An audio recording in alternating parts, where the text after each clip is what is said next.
আসসালামু আলাইকুম এভরিওয়ান, কেমন আছেন? আশা করি ভালো আছেন। আলহামদুলিল্লাহ আমিও ভালো আছি। দেখুন আমার টবে লাগানো পোশাক গাছ কি সুন্দর, মাশাআল্লাহ লক লকে করে মাশাআল্লাহ বড় হতেছে। এখন মা এসেছে তো আজকে পোলাও মাংস রান্না করবো মার জন্য। আজকে পোলাও রান্না করবো। পোলাওটা ধুয়ে পরিষ্কার করে রেস্টে রেখে দিয়েছি যাতে জর্জরা হয়। আগের আমার বোনা খিচুড়ি পোলাও তো দেখেছেন কি জর্জরা হয়, তার জন্য আজকে যাতে জর্জরা হয় আগে থেকে ধুয়ে পরিষ্কার করে নিয়েছি। যে দেখেন পানিটা ঝরে গেছে, এখন রেস্টে রেখে দিয়েছি। ছোট বোন আমাকে হেল্প করতেছে কাটাকুটিতে, কারণ একা তো সবকিছু করা সম্ভব হয় না। আজ মা এসেছে, মাকে নিয়ে একটু আনন্দ করতে করতেছি, কথা বলতেছি, তার জন্য ছোট বোনে আমাকে কাটাকুটি করে হেল্প করে দিচ্ছে। সালাদের জন্য টমেটো কাটতেছে।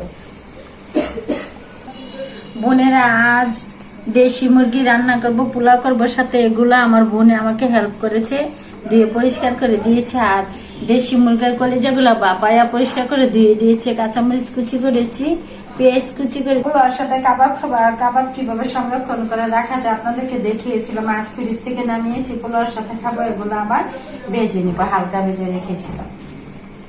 কড়াইটা গরম হয়ে যাচ্ছে, এলাচ দারচিনি তেজপাতা এগুলো দিয়ে দিচ্ছি। আর এটা আগে দিলে ফ্লেভারটা ভালো আসে, তার জন্য আমি আগে দিয়ে দিই। বিসমিল্লাহির রহমানির রহিম।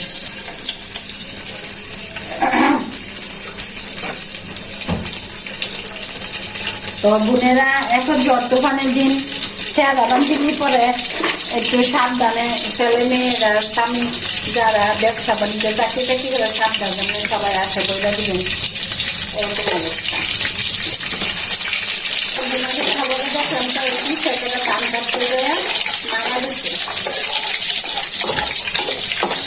আমার শহরে যে আছে এরকম তো হবেই, কিন্তু তারপরে সাবধানে থাকতে হবে। এখানে মশলাটা ভালো করে ভাজা হয়ে গেছে, পেঁয়াজ কুচিগুলো দিয়ে দিচ্ছি।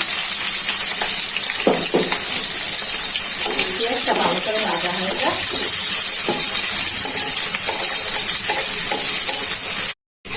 তো বোনেরা পেঁয়াজটা ভাজা হয়ে গেছে, এখন দিয়ে দিচ্ছি স্বাদ মতো লবণ, দিয়ে আগে থেকে দিয়ে পরিষ্কার করে রাখা পুরো চালগুলো রেস্টে রেখেছিলাম, এখন ভেজে নিচ্ছি।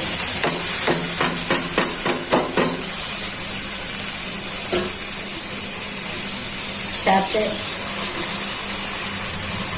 দিচ্ছি আদা বাটা, ফ্রিজে রাখা ছিল তো সব ফ্রিজে।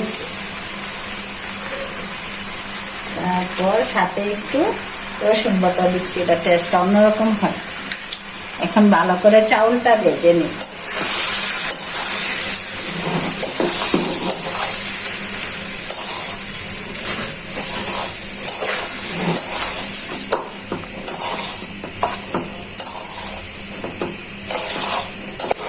বোনেরা চাউলটা ভাজা প্রায় শেষ, এখন সাথে দিয়ে দিচ্ছি ঘি। এই যে ঘিটা দিয়ে এখন একটু হালকা ভেজে দিয়ে দিব পানি।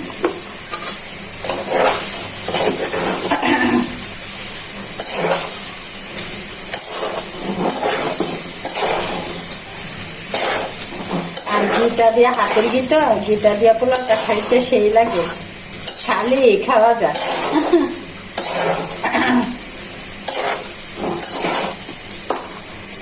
তো বোনেরা ভালো করে চাউলটা ভাজা হয়ে গেছে, এখন পরিমাণ মতো পানি দিয়ে দিচ্ছি, আগে থেকে ফুটিয়ে রাখা পানি দিয়ে দিচ্ছি।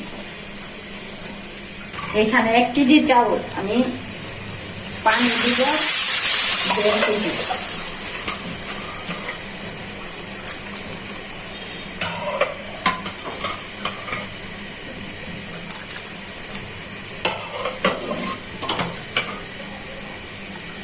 তো বোনেরা 1 কেজি চালের মধ্যে 2 কেজি পানি দেওয়া লাগে, কিন্তু 2 কেজি না, ঝরঝরা রান্না করতে পারে ফুটন্ত পানি দিলে 1.5 কেজি পানি দিলে পোলাওটা সুন্দর হয়ে যায়। তো বোনেরা এখন একটু ঢেকে দিচ্ছি ভালো করে সিদ্ধ হওয়ার জন্য।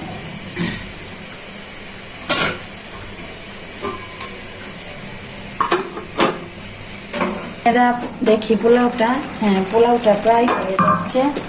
এখন কাঁচামরিচ গুলো দিয়ে দিচ্ছি।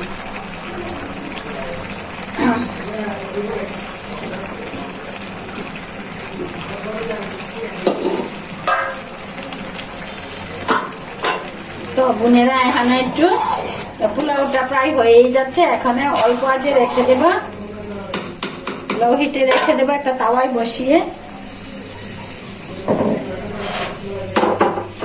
তাওয়াটা বসিয়ে রাখবো যাতে একভাবে হিটটা পোলাওর মধ্যে লাগে আর হালকা তাপে যেন পুরোপুরি সিদ্ধ জর্জরা হয়ে যায়, তার জন্য তাওয়াটা দিয়ে রাখবো। আর যদি তাওয়া আপনাদের বাসায় না থাকে ইয়ার উপরও রাখতে পারবেন, এটা টিনের টুকরা দিয়ে, তাহলে ভালো হয় আর কি, মুড়ে মুড়ে হয়ে যায়।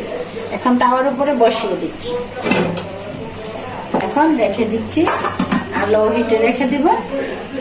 এখন বোনেরা লো হিটে পোলাওটা রেখে দিয়েছি, তাওয়ার উপরে বসিয়ে সুন্দর করে এই যে দেখুন জর্জরা ভাবে পানিটা ঝরে যাচ্ছে।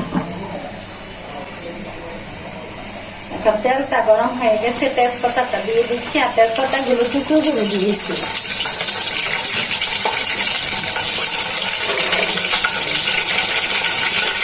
দিয়ে দিচ্ছি দারচিনি,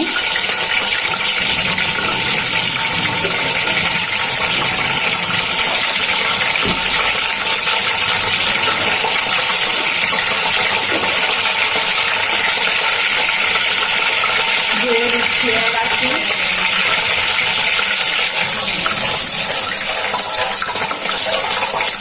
আকাশের অবস্থা বেশি ভালো না, বৃষ্টি হতেছে।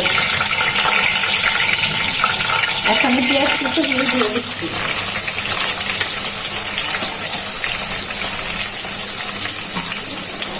আর পেঁয়াজটা ভালো করে বাটা হয়ে যায়।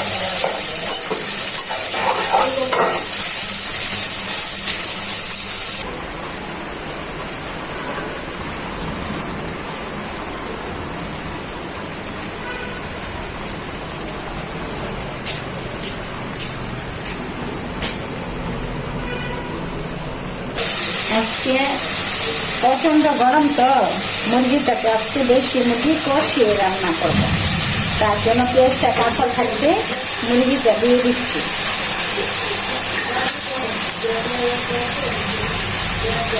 এখন সাথে দিচ্ছি লবণ,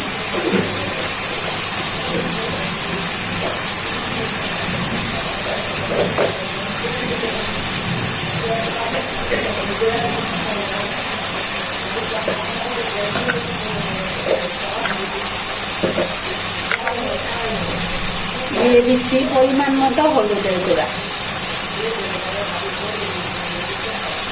দিয়ে দিচ্ছি পরিমাণ মতো মরিচের গুঁড়া,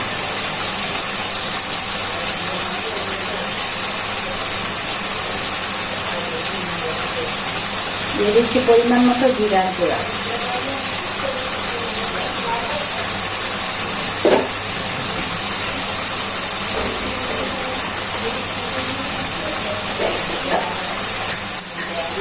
দিয়ে দিচ্ছি পরিমাণ মতো আদা বাটা,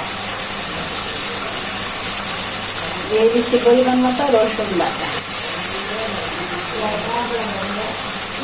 এখন এগুলা নেড়ে চেড়ে ভালো করে কষিয়ে নেব।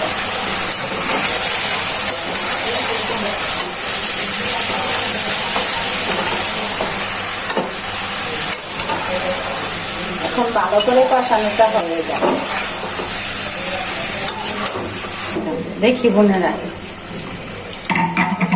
দেখছেন কি সুন্দর মশলা কালার হয়ে গেছে। আর দেশি মুরগিটা কষিয়ে রান্নাও ভালো লাগে, এটাতে এমনি শক্ত থাকে, আর মনে করেন বুনা করলেও ভালো লাগে। আজকে পোলাও দিয়ে খাবো, গরম বেশি, তার জন্য কষিয়ে রান্না করছে। আর কালারটা দেখুন কি সুন্দর হয়েছে।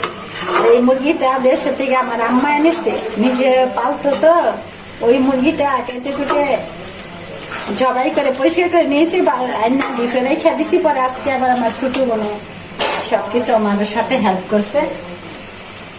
এখন দেশি মুরগির কলিজাগুলো বাবাইয়া রাখিছিলাম, এখন দিয়ে দিচ্ছি। আর এই কলিজাটিও মা সুন্দর করে পরিষ্কার করে দেশের থেকে নিয়ে আসছে আমার জন্য।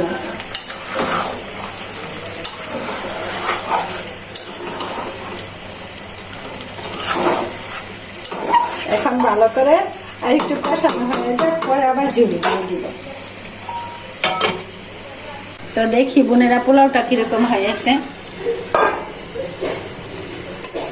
মাশাআল্লাহ মাশাআল্লাহ, ও কি সুন্দর জর্জরা হয়েছে। পরিমাণ মতো পানি যদি দিতে পারেন, ঠিক মতো বাঁচতে পারেন, পোলার চালটা আগে থেকে ধুয়ে রেস্টে রেখে দেন, তাহলে সেই পোলাও জর্জরা হবে। এই যে দেখুন কি সুন্দর মাশাআল্লাহ জর্জরা হয়েছে, এই যে সুন্দর মতো হয়ে গেছে। এখন বোনেরা ডেকে দেই, দেখি বোনেরা তরকারিটা কিরকম হয়েছে।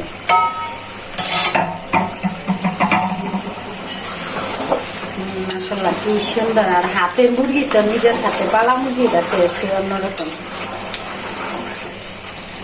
দেখি সিদ্ধ, হ্যাঁ প্রায় সিদ্ধ হয়ে গেছে। তো বোনেরা ভালোভাবে মুরগিটা কষানো হয়ে গেছে, এখন ঝোল দিয়ে দিচ্ছি।